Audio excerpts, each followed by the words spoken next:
everyone. Brittany here. I am back with another Tourette Talk video. I am so excited. Today we have Chloe here, and I am so very excited to talk to her. Chloe and I have been trying to get this video together for probably a few months now. Life gets in the way, as I'm sure everybody knows. So Chloe, welcome. Thank you so much for being here with me today. I'm so excited to talk to you.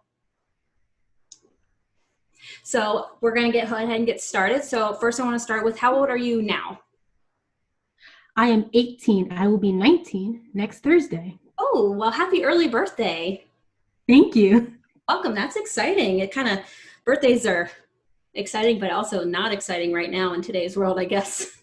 Yes. You never know if you can do anything. So, well, happy early birthday. I hope you have a wonderful birthday. Thank you. You're welcome. So the first question I like to ask is when, and I know for you it was a little bit different than, at least for my story, I was diagnosed when I was 7. When were you actually diagnosed with Tourette syndrome? When I was 17. So just a couple years ago. Yes. Wow. So that's very interesting to me because obviously I have no life experience with a later diagnosis.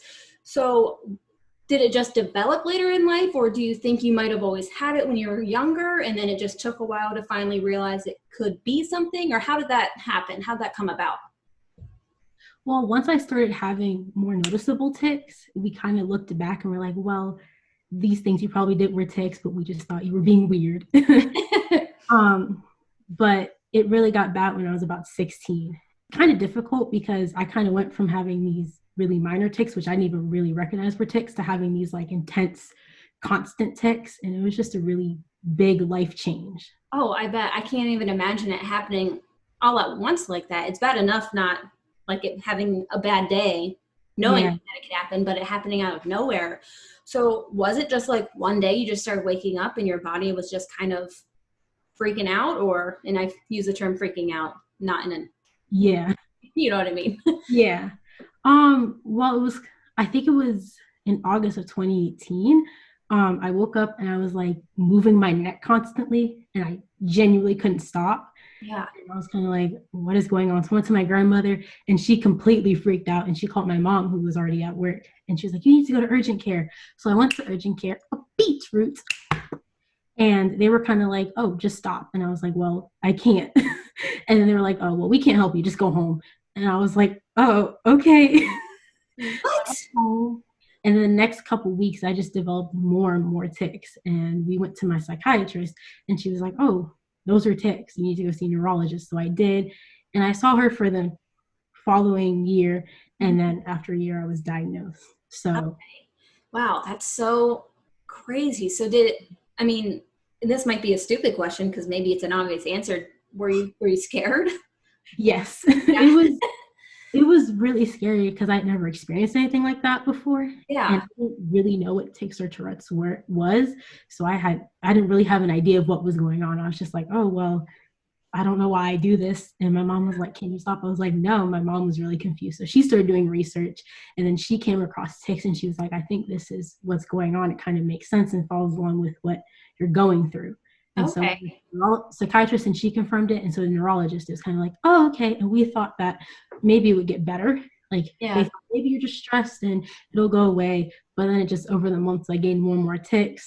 I started having coprolalia tics, which now have gotten a lot better, but at the time were pretty intense. Yeah.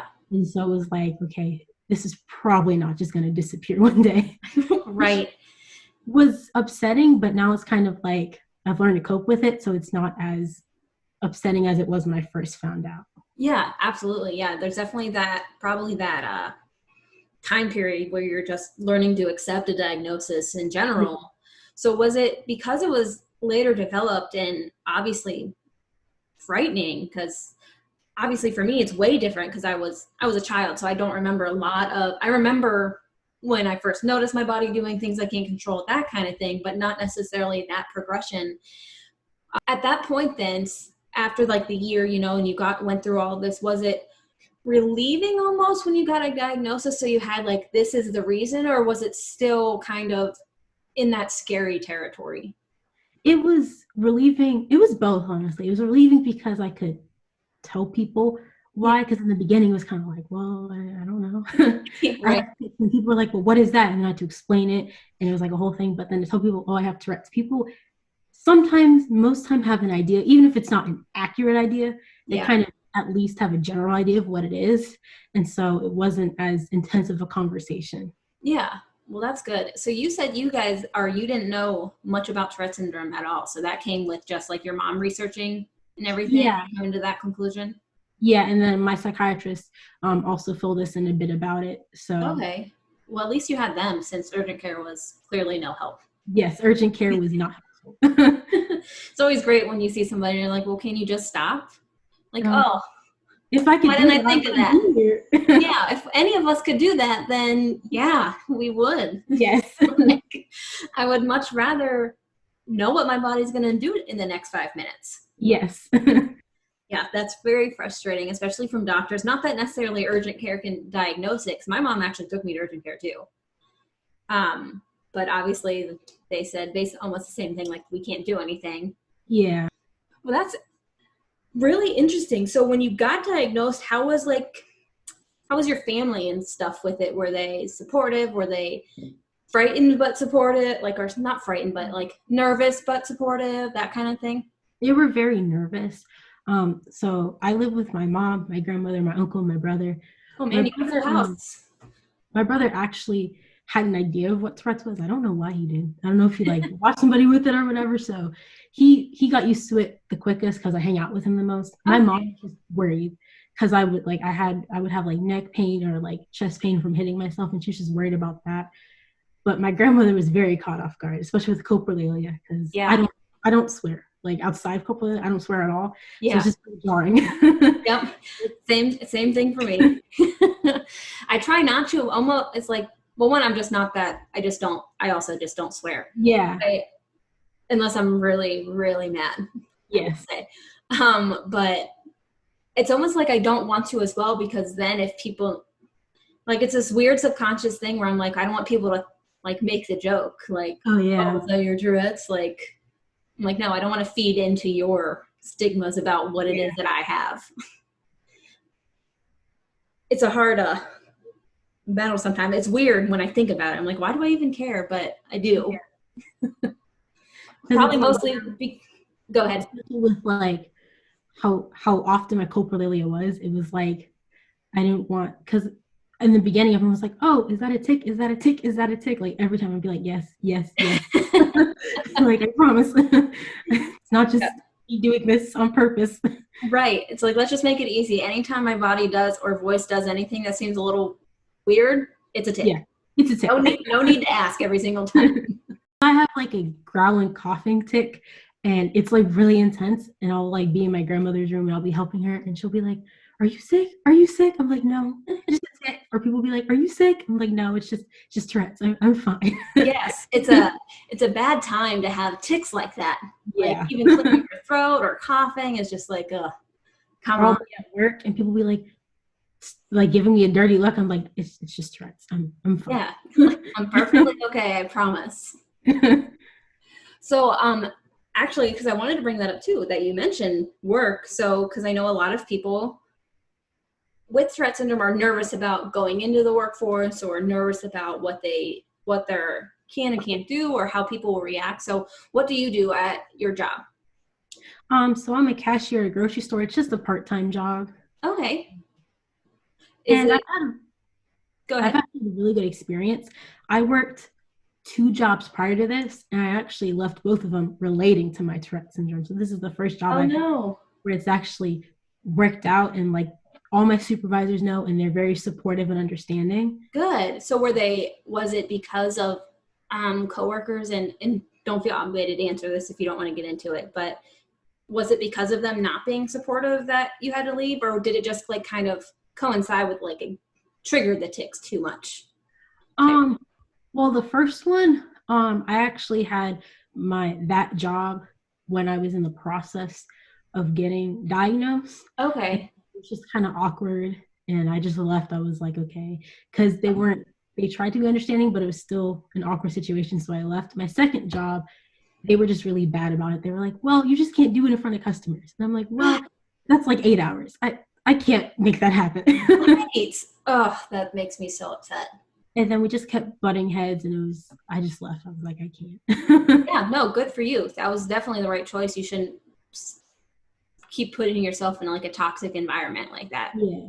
Companies should definitely be better than that, but we all know how the world is. So, Yeah.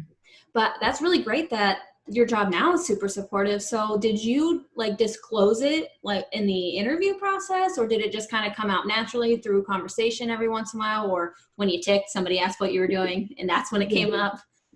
So I didn't disclose in the interview process because I was nervous it would affect Yep. being hired. Yep. But after I got hired, people kept asking me about it. They're like, why do you keep sniffling? And especially with their growl cough, when people be like, are you okay? Like, do you have Yeah.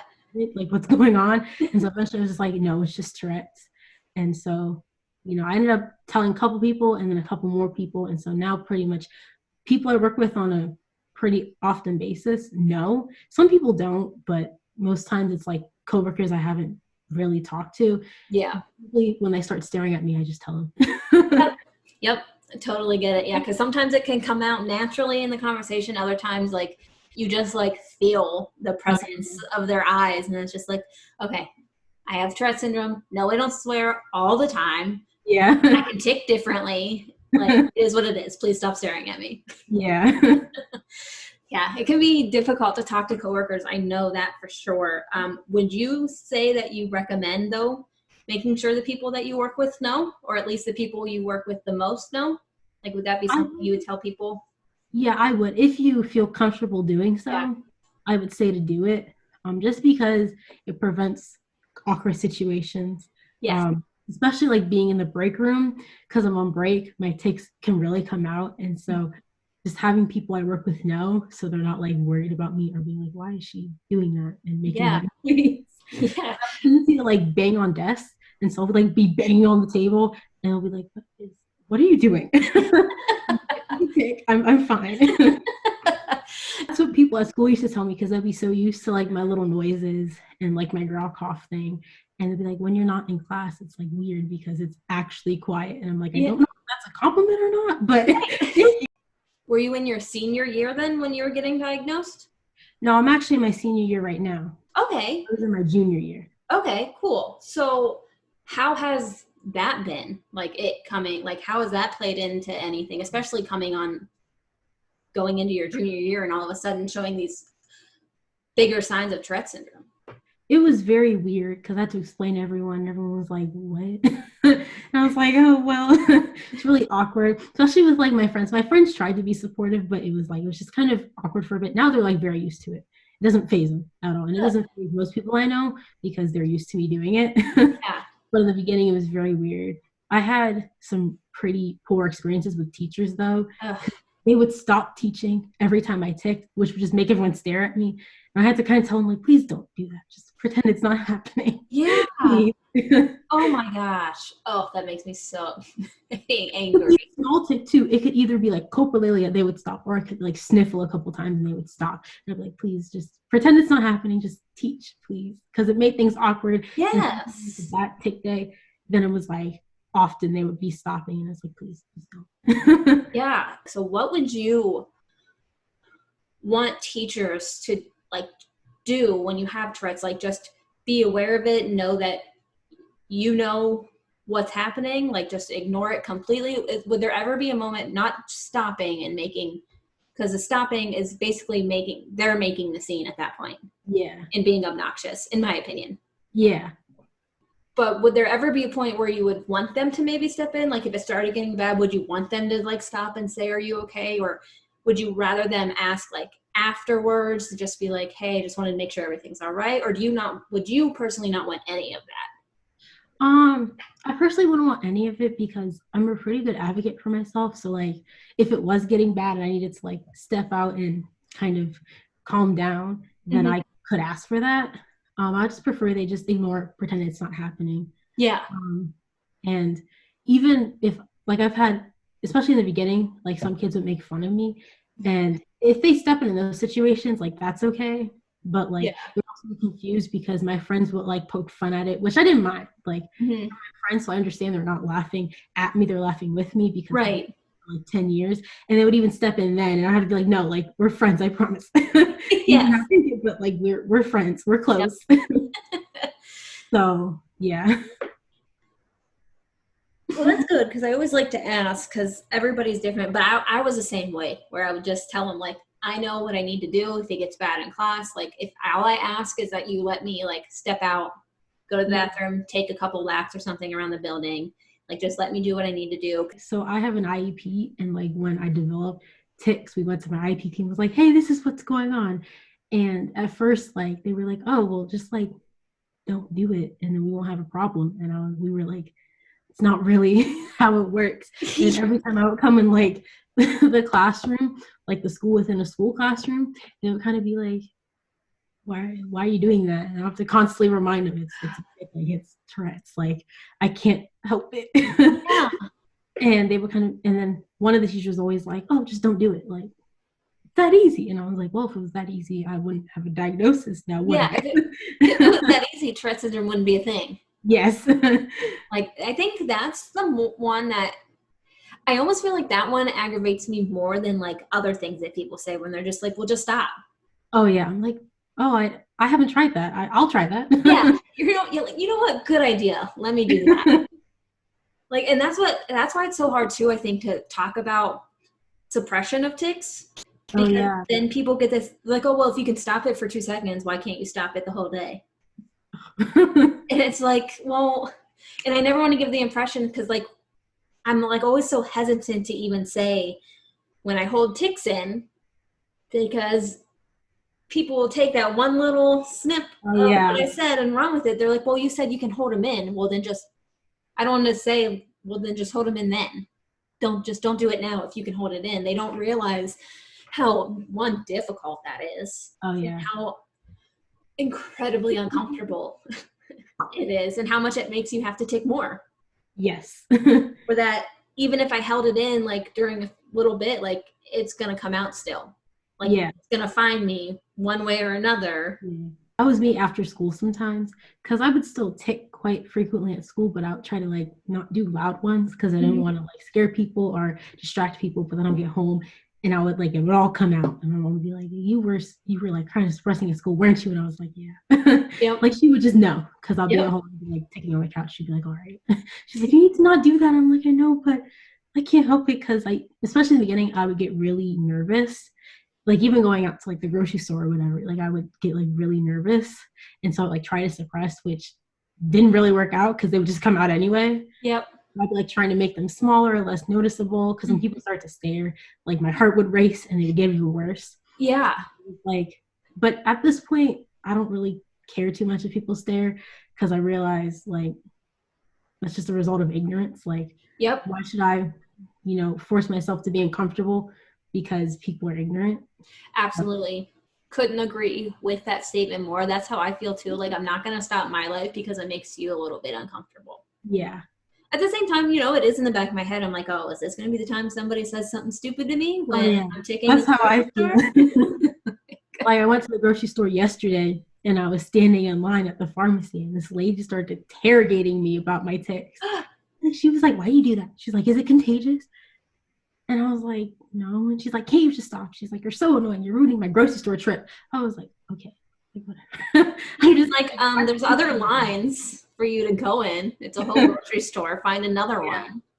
I was like, okay. And she was like asking so many questions and like invasive questions too. She was like, because I explained what it was and what tics were. And she was like, well, how do you date? Like, you can't have kids because kids will like, your kids will get it. I was like, leave me alone. I was like, I did not come to the grocery store for this.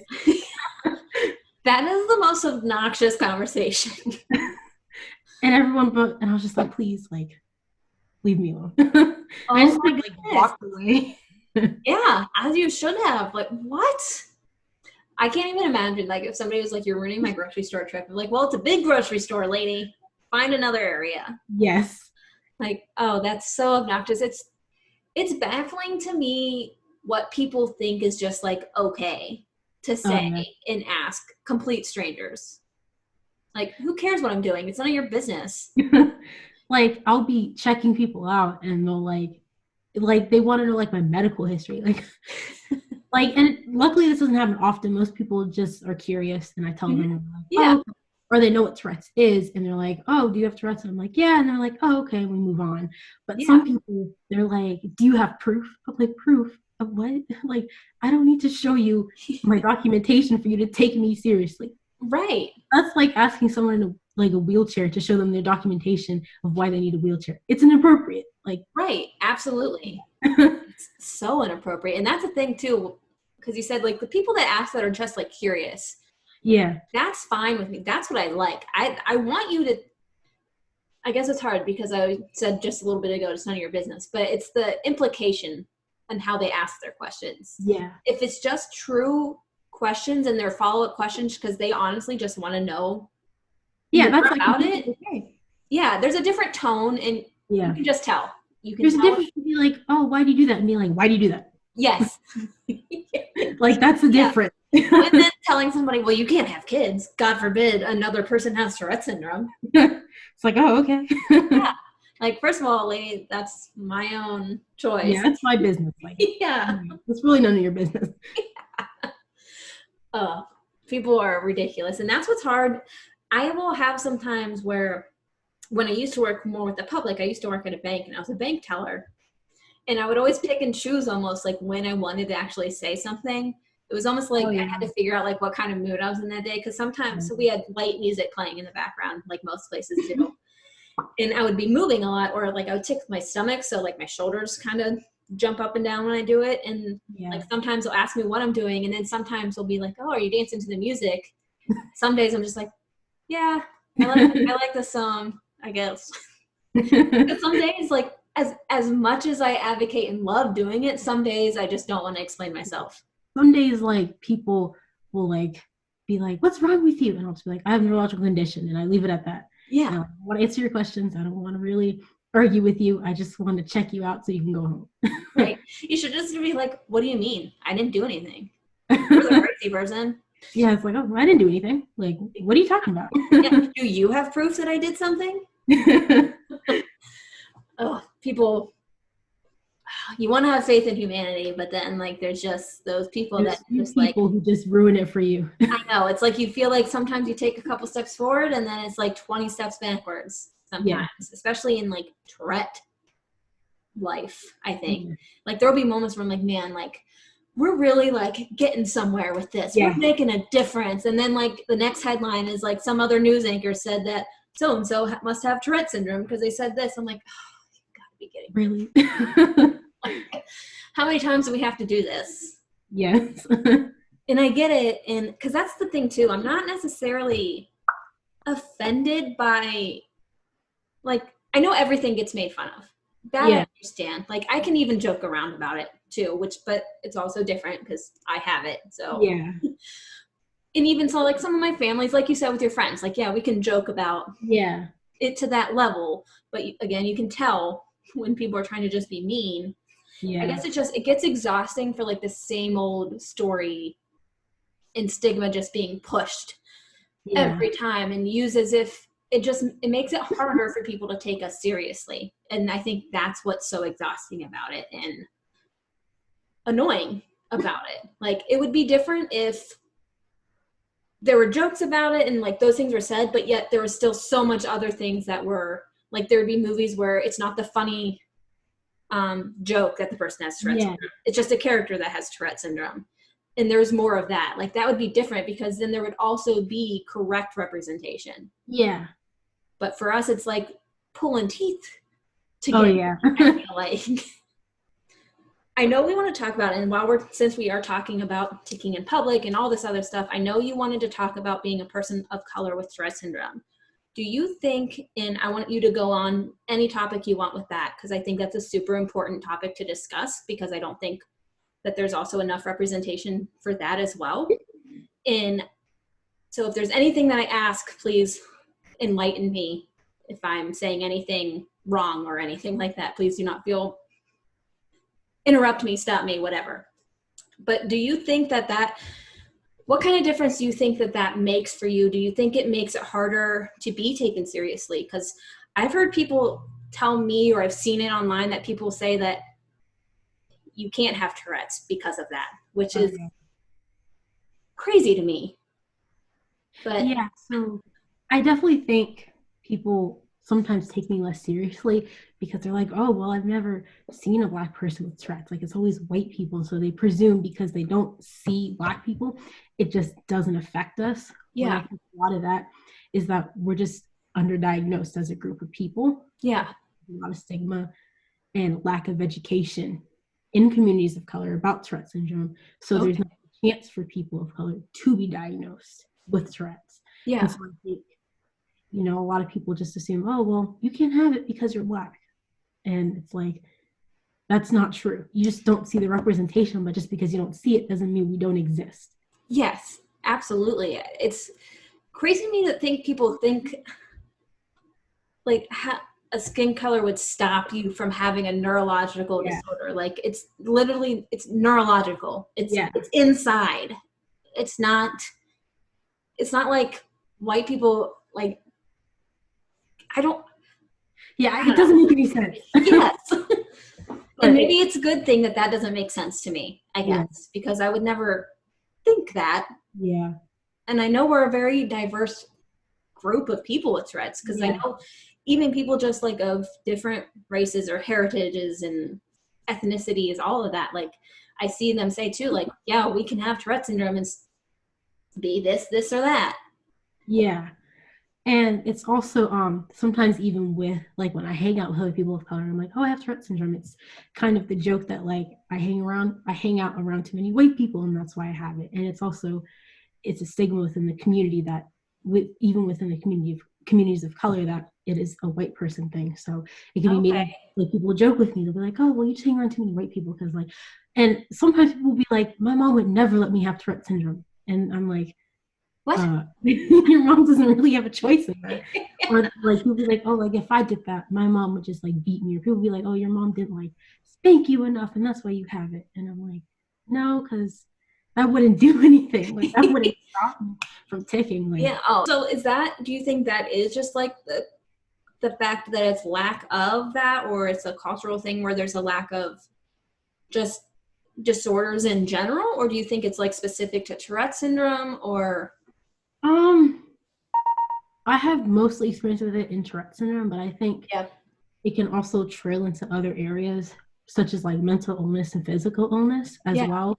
Like I think if people don't see the representation, they don't think it exists. So yeah, like they don't see people in the media that look like me who have a condition, and it's like, oh well, I guess you can't have it, or it's not common, or it doesn't yeah. really affect you.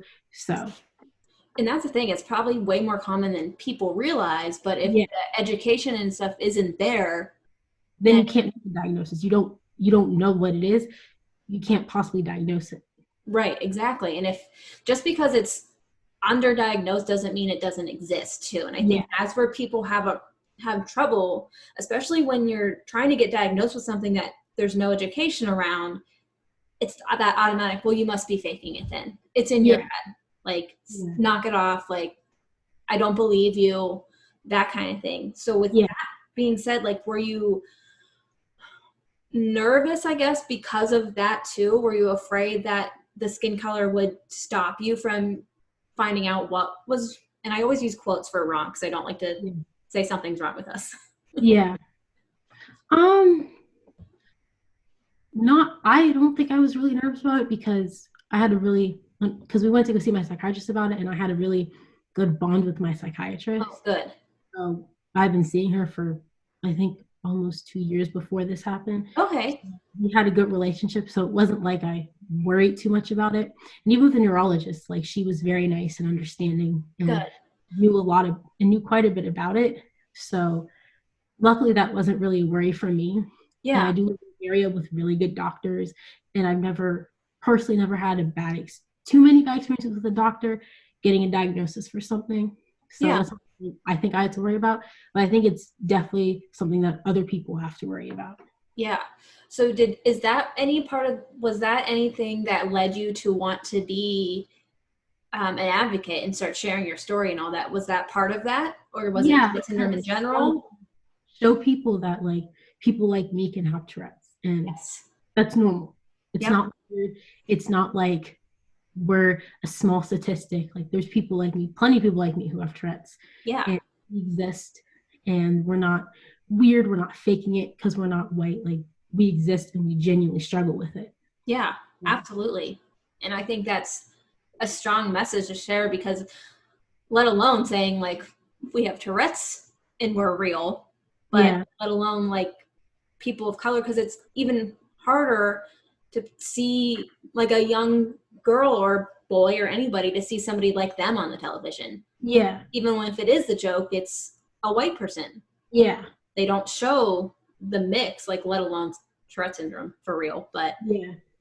it's there's a lot of areas I think that needs improvement on that, and I definitely think that's a big one. Yeah. And I don't have that experience with it, and I think it's so important that we start showing the different faces of Tourette syndrome because it can affect the way you live with Tourette syndrome. It can be affected by the way you're perceived by a person of being a Yeah. person with Tourette syndrome.